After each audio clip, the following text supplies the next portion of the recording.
Ngibingelele ngiphinde ngamukela abaqalayo ukuba kwiMalusi TV bese bengakhohlwa ukucindezela u-subscribe button.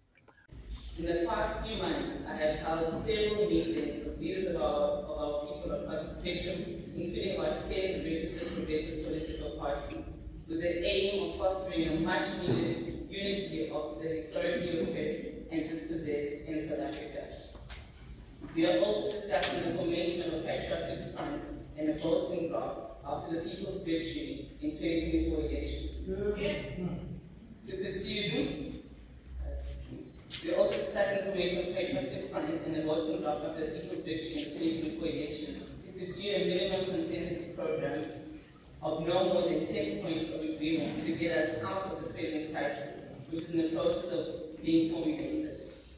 The single aim is to steer the ship of the total liberation from colonialism back on course by uniting Africans across the country, the African continent, and the African diaspora behind the battle for land, justice, and radical transformation towards economic freedom.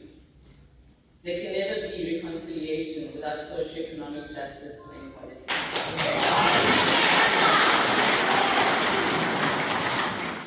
To explain the necessity for taking these steps, and in particular for choosing the vehicle of Mkhonto we Sizwe Party in pursuing our freedom from the present capture of white monopolist capital and the enemies of our people operating among us, I can only post the founding statement of Mkhonto we Sizwe on 16 December 1961. The time comes in the life of any nation where there remain only two choices: submit or fight. The time has now come to South Africa. We shall not submit, and we have no choice but to hit back by all means that our power in defense of our future and our freedom. The statement was true on 16 December 1961, and is also true on 16 December 2023. The new People's War starts from today.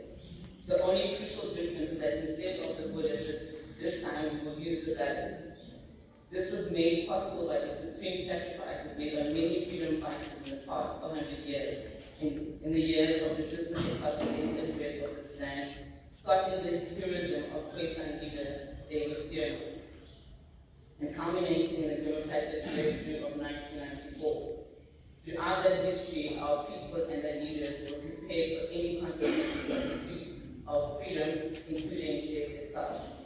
At this historical juncture, there is once again no alternative but to pick up the spear of the nation, Mkhonto we Sizwe, in defense of our people and in pursuit of a peaceful revolution for radical change. The status quo cannot be allowed to prevail or even get worse. Today,